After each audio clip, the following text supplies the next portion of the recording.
guys. Resilience is pagbangon guys, no? Rise above tribulations, pagiging adaptable, adjustable, ganyan, flexible sa buhay. And dahil doon, mabilis kayong makakabangon, mabilis kayong makasurvive sa mga hamon ng buhay. So sa mga kapiksi natin na naka-experience or nagdanas ng mga problema, guys, huwag kayong mag-alala kasi unti-unti nang magbabago yung takbo ng inyong pamumuhay, makaka-recover na kayo, and syempre unti-unti yan makakabangon din kayo, mga kapiksi. Alright?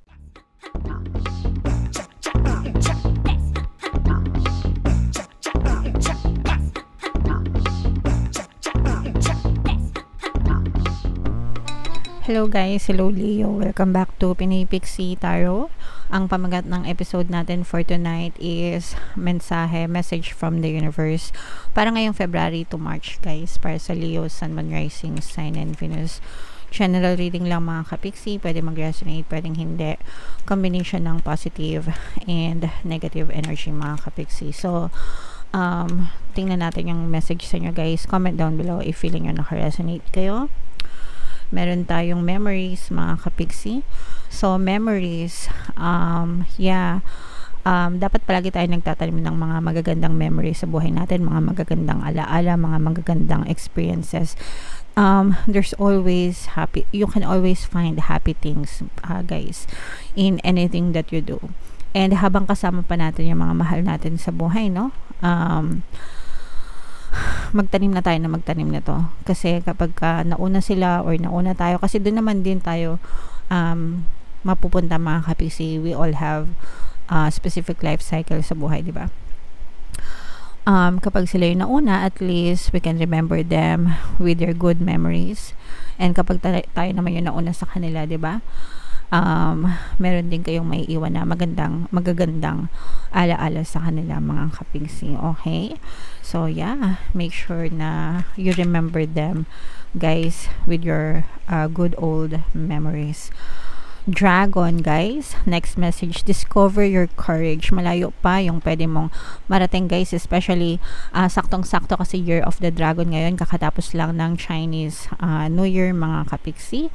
And kagaya ng mga dragon, no, maging matapang kayo, discover your courage and create the life that you want, the life that you desire sa buhay nyo. Be fearless, be bold, and wag kayong matakot na lumabas ng inyong comfort zone or hanapin yung buhay na para sa inyo.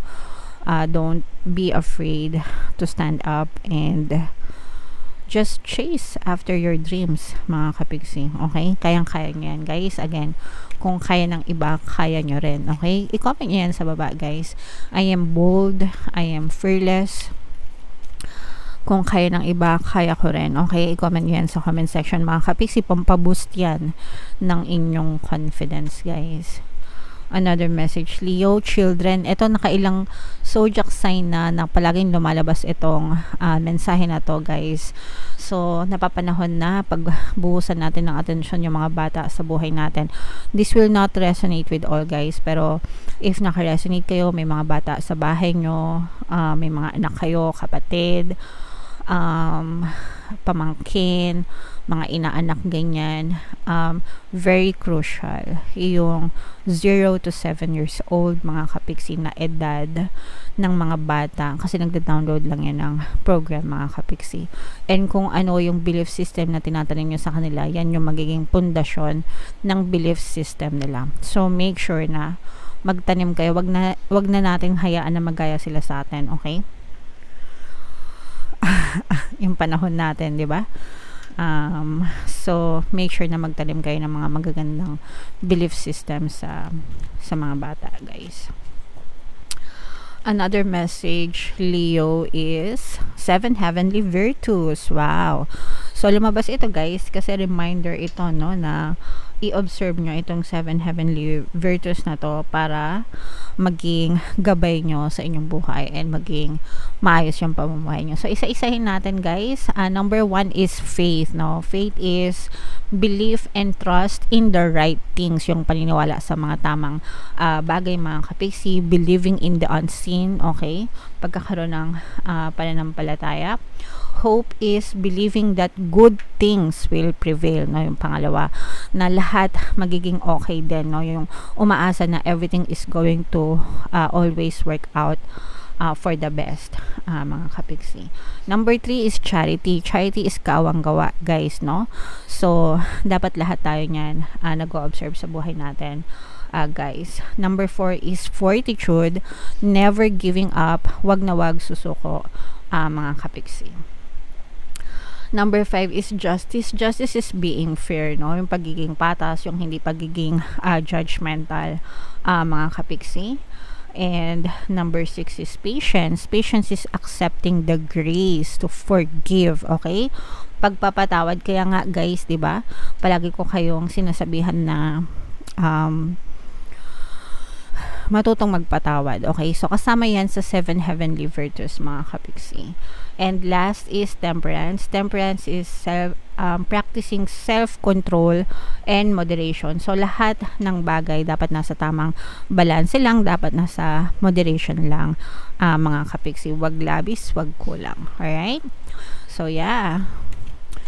Natandaan nyo ba? Ang dami. Alright. So, ibuhay niyo yan, 7 heavenly virtues. Yan ang maging gabay nyo, guys. Resilience is pagbangon, guys, no? Rise above tribulations, pagiging adaptable, adjustable, ganyan, flexible sa buhay. And dahil doon, mabilis kayo makabangon, mabilis kayo makasurvive sa mga hamon ng buhay. So, sa mga kapiksi natin na naka-experience or nagdanas ng mga problema, guys, huwag kayong mag-alala kasi unti-unti nang magbabago yung takbo ng inyong pamumuhay, makaka-recover na kayo, and syempre unti-unti yan makakabangon din kayo, mga kapiksi. Alright? And then yung huling mensahe for you, Leo, follow your passion, mga kapiksi, creative wonderment, no? So, ang importante is huwag kayong susuko, diba guys? Sabi ko nga sa inyo, find your courage, be bold, mga kapiksi. You can be, do, and have anything that you want. Dahan-dahan lang, guys, no? Huwag magmadali. Etong hagdanan na to, guys, itong staircase, yan ang daan papunta sa tuktok ng inyong tagumpay. Hindi mo naman kailangan akyatin yan ng isang isang akyatan, no? All you have to do is take one step further, diba? One step at a time. Eventually, dun ka rin makakarating sa tuktok ng tagumpay. Basta mag-persist ka at wag kang susuko, okay? Magpahinga pag napapagod, pero wag na wag susuko, mga kapiksi. Kahit kasing taas pa ng Mount Everest yan. Kayang-kaya nyo yan, guys. Sabi nga, di ba? Kung kaya ng iba, kaya ko rin. Yan talaga, motto ko yan, guys. So, comment nyo yan sa baba, mga kapiksi, no? Kung kaya ng iba, kaya ko rin. Para talagang ma-achieve nyo yung mga gusto nyo sa buhay. Alright? So, Leo, tingnan natin yung mga mensahe, additional message for you guys. Shuffle natin to. Habang sinashuffle natin to, mga kapiksi, panoorin nyo muna tong video natin regarding sa ating paano mag-manifest ng abundance video course. Kapiksi, sawa ka na ba sa mga struggles at hirap sa buhay mo? Masipag ka ba at masikap sa buhay ngunit hindi ka pa rin umaasenso? Ilang beses ka na bang nag-attempt magnegosyo at mag-invest pero palagi ka pa rin nalulugi? Sa pagkakataon na ito ay maaaring may subconscious beliefs ka na nagiging balakid sa iyong pag-unlad at pagyaman. Introducing, paano mag-manifest ng abundance video course. Dito ay matututunan mong ma-overcome ang mga balakid mo para tuluyan ka ng umunlad, umasenso, sumagana, maging matagumpay, successful at maswerte sa iyong kabuhayan, pera, trabaho, negosyo sa lapi at kaperahan ng bonggang-bongga. Dali, mag-send na ng email sa pinoypixitayo@gmail.com at simulan na ang iyong pagyaman ngayon. Alright, so sama-sama tayong magpayaman ngayon 2024 guys. Mag-avail na kayo ng course kasi sobrang ganda talaga niyan. And good news mga kapiksi dahil ngayong February until February 29 guys, magbibigay ako ng 200 pesos na discount sa lahat na mag-avail ng course, kaya mag-avail na kayo mga kapiksi. Meron din tayong email coaching, manifest your desires using the law of attraction. If meron kayong mga specific na gusto nyong i-manifest guys, pwedeng love and relationship, pwedeng money or career mga kapiksi, pwede kayong magpabook ng email coaching session with me. Mag-send lang kayo guys ng email sa pinoypixitaro@gmail.com. So, ito yung additional na message guys, self-reliance, okay? Ito yung pag-rely mo sa sarili mo, pagiging independent mo guys. Sabi ko nga sa inyo, you can be, do, and have anything that you want. Basta maging courageous kayo, magtiwala kayo sa sarili nyong kakayahan, di ba? Take one step at a time. And mararating nyo rin yung mga gusto nyo sa buhay. So, basahin muna natin guys. You are strongly independent and often solitary. Integrity is important for your best outcome. Cloak yourself with invisibility and walk with the shamans.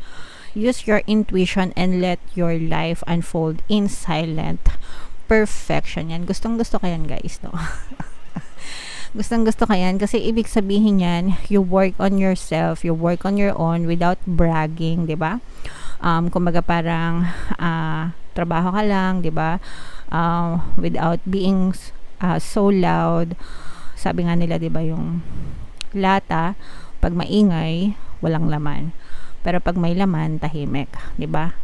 So ang ibig sabihin nun, alam niyo na. Okay? So, yeah. Be quiet. Be independent. Mga kapiksi, lahat ng achievements nyo, hindi nyo kailangan ipagyabang. You don't have to brag about it.